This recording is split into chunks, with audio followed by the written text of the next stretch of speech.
I hope you're doing well. Welcome to your March 2023 reading, Virgo.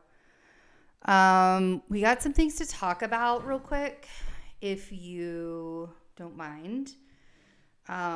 If you want to hear the whole story of what's going on with the Emergency Relocation Fund, you can go watch our full moon video and find out there. We had to leave our space abruptly in March and are currently looking for another permanent location. Right now, we are in Airbnbs, which isn't the best way to save money in any way. And all of our savings have been depleted because we've had to stay in Airbnb. So we also know several other people that have been displaced in February, and any money that we raise that we can help other people with will also happen and be a thing. So if you can't help with the funds, if you could retweet or share that or retweet or just share it on social media or share it anywhere open, just share a story.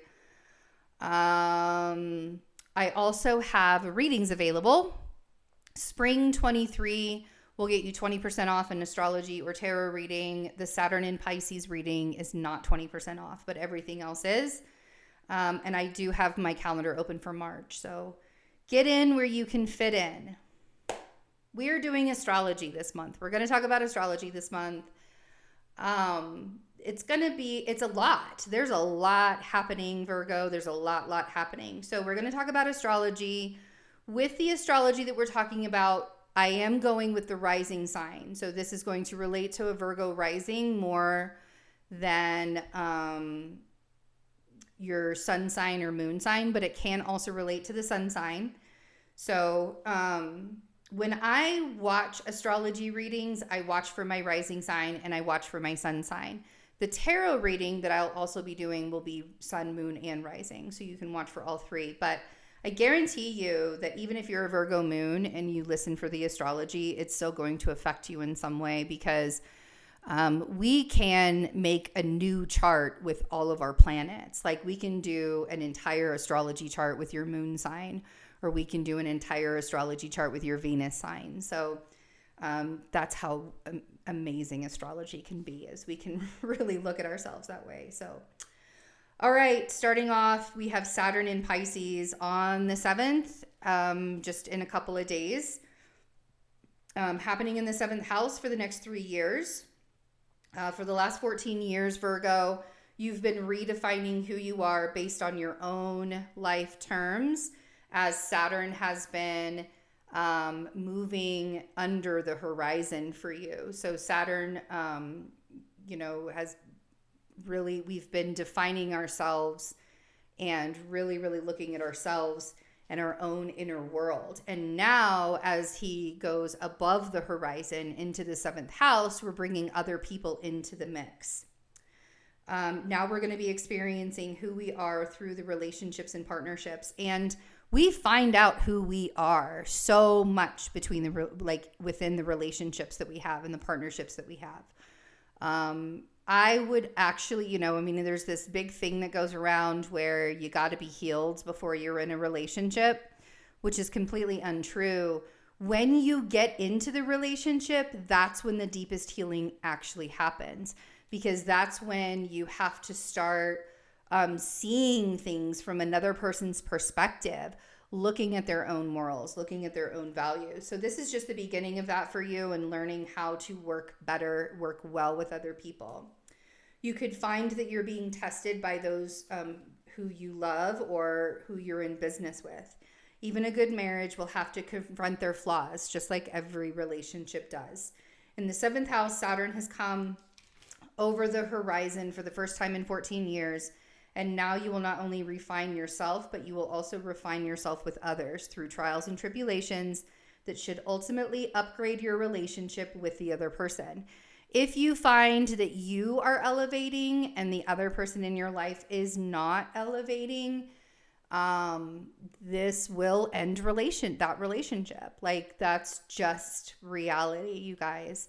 I am not here for puff pieces. We don't do puff tarot over here. We talk about reality and what can actually happen. Your full moon will be happening on Tuesday also, and this is going to be ushering in Saturn in Pisces. So the moon is going to go full, and then an hour later, Saturn will ingress Pisces. The full moon will be happening in your first house. Self-love, self-love, self-love. This full moon is going to be rough. Whatever changes happened with the Leo full moon, this Virgo full moon is only going to continue to end this cycle. And this is happening because the Virgo full moon is the very end of the astrological year. And then the Aries new moon that happens on March 21st is going to be ushering in the new astrological year. So everything and the Virgo full moon every year, you guys, the Virgo full moon is such a good time to release everything from the last year that you no longer want to have in your energy. Let it go. Push it out. Force it out. I don't care what you have to do. I've been taking baths every single day since Pisces season started. I've been taking a bath, sometimes twice a day. I'll be soaking in the tub. And it'll be for a good 30 minutes to an hour sometimes. I'll be sitting in that tub. And it's just been really allowing myself to heal and really allowing myself to relax and really healing my nervous system in big, big ways. Jupiter and Chiron will be conjoining excuse me, mid-month in your 8th house, bringing even more expansive healing. So whatever Saturn is showing you in your 7th house with relationships, Jupiter and Chiron conjunction in the 8th house is going to expose even more what it is that you need to stop resisting. Like the 8th house is about other people's values, other people's resources, tax debt, loan debt, things like that. And so this is going to be bringing a lot of expansive healing to help you through all of the transformations, the death and rebirth cycle, the regeneration cycle, all of that happening. You might find others are very generous with their resources during that time. Trust might be restored. Traumas might be healed through acts of kindness. But this Jupiter and Chiron conjunction is more about courage. Like we're really finding how we can be resilient, and we're really finding how much courage we can actually have to show up for ourselves. The more we show up for ourselves, the easier it is to show up for other people. We talked about the Aries new moon. 23rd, Pluto will be in Aquarius in your 6th house. He's just going to be dipping his toe, but you're going to kind of get a taste of what Aquarius is bringing. Aquarius in your 6th house is bringing to you for the next 20 years, basically. Pluto in Aquarius is going to be changing so many things because we're moving away from the structured capitalistic approach into a more humanitarian approach. And whatever that's going to look like, it's going to break down even more structures as we know it. Right now, Pluto's at 29 degrees, and it's really, really frustrating and really, really tense.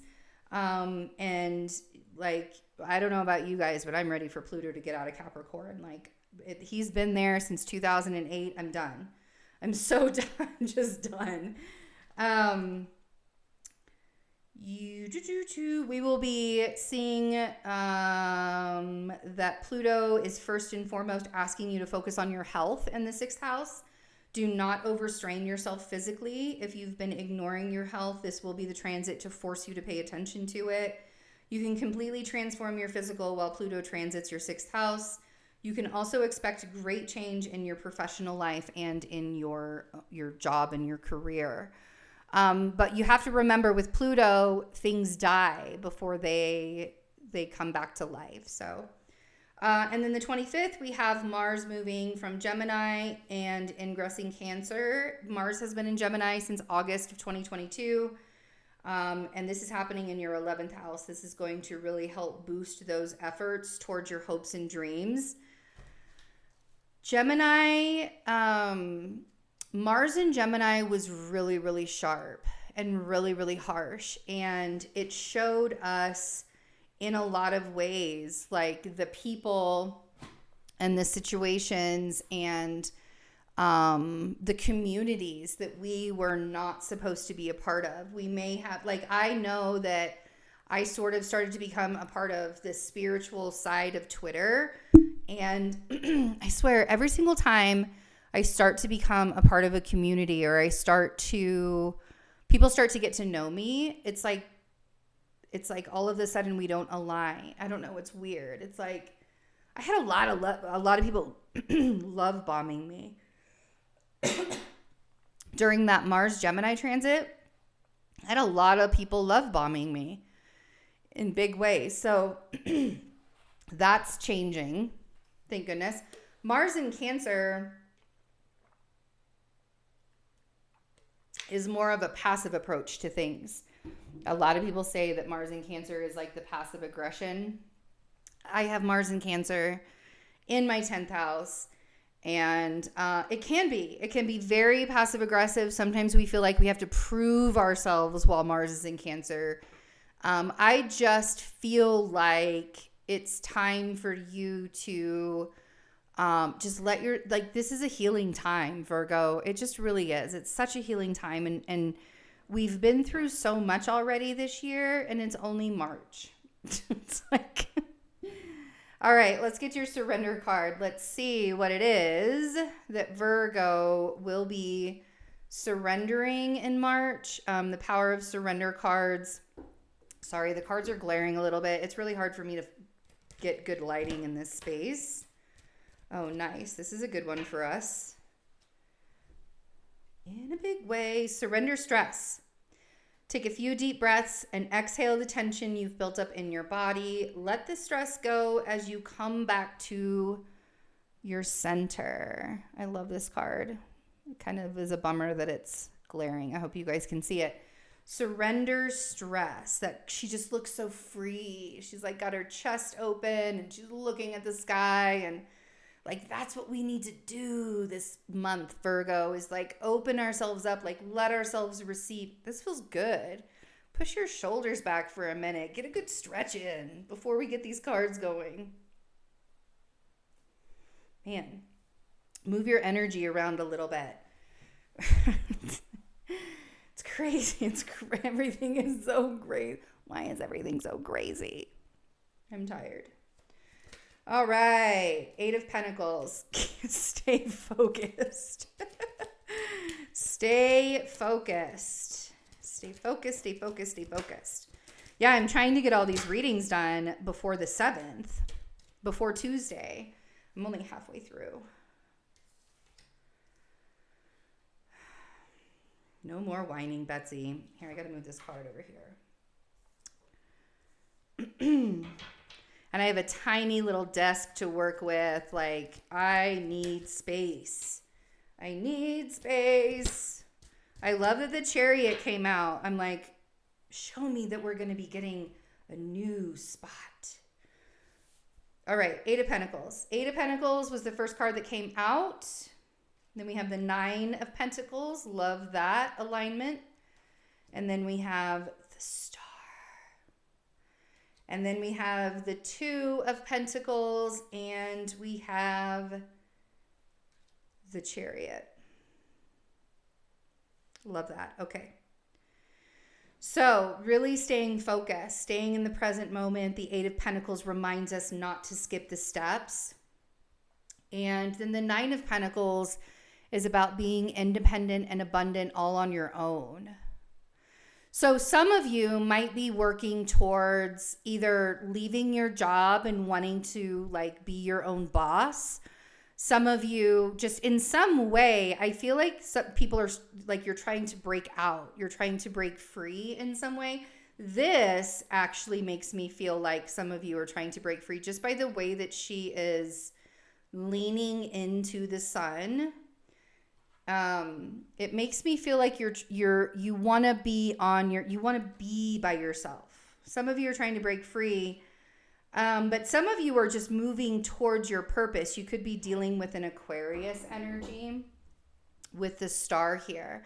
But the star always reminds me of the North Node in our chart. And it's very much like our purpose, the direction, like you want to follow the North Star kind of thing, you know.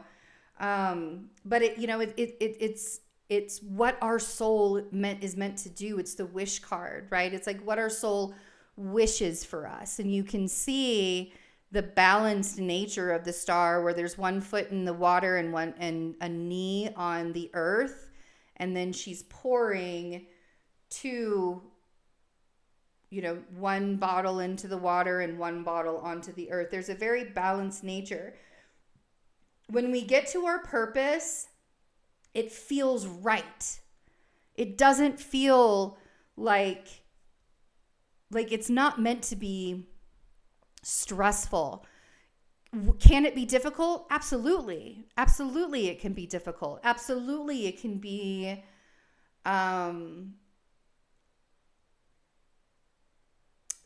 chaotic, right? Like getting there, the journey to get to our purpose can be very chaotic. But at the same time, as we're, the things that feel good, like we want to rest and relax into the things that feel good on our journey and on our purpose, because those are the signs that that's the direction we're supposed to be going in, when we feel good about the direction we're going in. And then we have the Two of Pentacles with the Chariot. I feel like some of you are going to have to make a decision on which way to go. The Chariot, again, is the direction of our journey. So you have two very purposeful cards here. Let's see what the Eight of Pentacles, clarifying the Eight of Pentacles. Ooh, almost.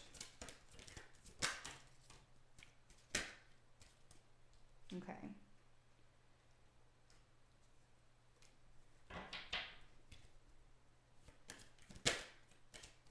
We got the Page of Wands on the Eight of Pentacles. We got the Four of Pentacles on the Nine of Pentacles. And then we have the Three of Swords on the Star. So we have, again, Page of Wands on the Eight of Pentacles. So as you're focusing, focus the distractions, don't get distracted. There's a message that's coming in for you. Like someone is going to come bring you a message. Might be really fast. It might be like a hasty message, or it's going to come in really, really fast just while you're being present within yourself. And then we have, and I feel like what this message is going to say is message is what's going to break you out of the mundane and get you moving forward.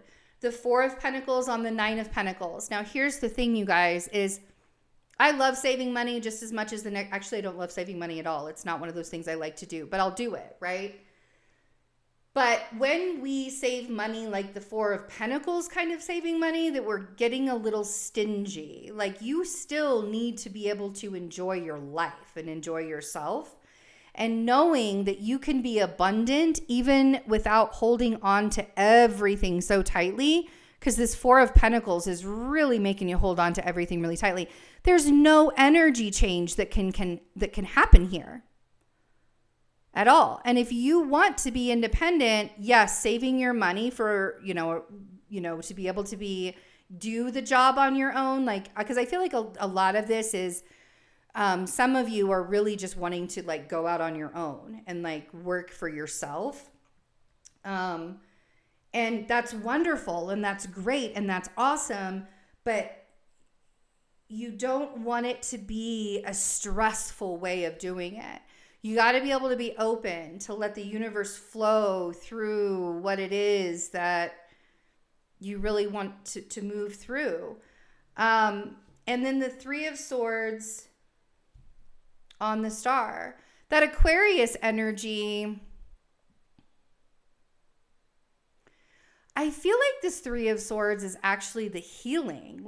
Some of you are still going through a broken heart. Some of you have a broken heart because of an Aquarius energy. Some of you have a broken heart because things have been really hard. Just there's a lot of reasons why that heart could be extremely broken, but it feels in a lot of ways you're healing, this process that you're going through and really allowing yourself to listen to the messages that are coming in, allowing yourself to say, like, I'm going to make this decision and I'm going to make it based on how I want to see it happen. Not how I want the universe to do it, or not how I want the world to do it for me, how I want the universe to do it for me. So on the Two of Pentacles, we have the 10 of Pentacles and the 10 of Cups. I feel like the decisions that you're making in March are going to be very, very important for you. And I feel like in a lot of ways, this decision is going to create abundance for you. And it's going to create happiness for you. The 10 of Cups to me is ultimate peace. And whether that means ultimate peace by yourself, or it means ultimate peace with the person that you love, or it means ultimate peace with your family, that's what it feels like to me. It feels like ultimate peace. It feels like an ultimate emotional completeness, a wholeness, right? Whereas the 10 of Pentacles feels like an emotional, complete wholeness in material, right? I feel safe. I have a house. I have an abode. And this is the journey that you're on to get there. And you have some pretty difficult decisions to make in March to make sure that these two directions that you're going in, that direction that you're headed in, are aligning with each other. And I feel like they are.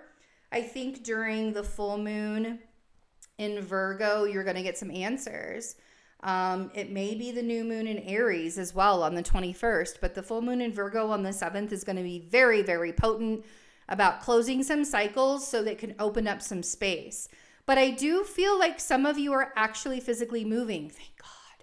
Actually physically moving with this Chariot, right? We just don't know where yet. Like, this has been a theme, man. Like, we don't know what's going on right now. We don't know what the future is going to look like. We don't know what direction we're supposed to be going. We all thought that we had a plan. We all thought that we had a path that we were on. And then all of a sudden it was like ripped out from underneath us, right? Not everybody, but there's been a lot of that lately. If you are in that boat, let me know, because big love to you. If you're going through it, if you're getting through the chaos, if you're getting through the mess of everything, if everything feels a little bit discombobulated for you, just get into that zone, that Virgo zone. You know how good we can compartmentalize things, Virgo? What's the bottom of the deck? Page of Cups. Okay. There's a lot of desire and wanting and needing and please. Like, I think I whined this last week quite a bit because I want what I want, man. I want to be safe. I want to be in a safe environment, right? Everybody has whatever that one thing is. Like, I want what I want, right? We can't be a baby about it, though. And Saturn in Pisces isn't going to let us baby it. That is opposite our sign. All of my, I don't know about you guys, like, think about this. All of my Virgo energy is in the 12th house, and this Saturn in Pisces is going to be in my 6th house because I'm a Libra rising, which I'm going to do their reading next. So if you're a Libra rising and you're a Virgo sun, I'm not going to do it next. I'm going to take a break. I might do it today, maybe tomorrow. We'll see. I know you guys are like, no, give it to me now. We'll see. But very, very, very, very much being able to just understand that there's a lot of that Saturn in Pisces that's going to affect us because it's going to be opposing all of our Virgo energy. And being prepared for that, like, and that preparation, when you have an opposition, especially when it's Saturn, there will be lessons learned out of that opposition. There will be tensions and frustrations out of those oppositions. So preparing yourself, and one of those ways you can get a Saturn in Pisces reading. Hello, help me out a little. No, I'm just kidding. But I love you guys. And if you do want to get a Saturn in Pisces reading, I do have openings for that still. I think I have 3 more openings this month for that reading in particular. So I love you, Virgo. We're going to be fine. It will be fine. Take care of yourself this March during this Pisces season, and we'll see each other soon. Bye.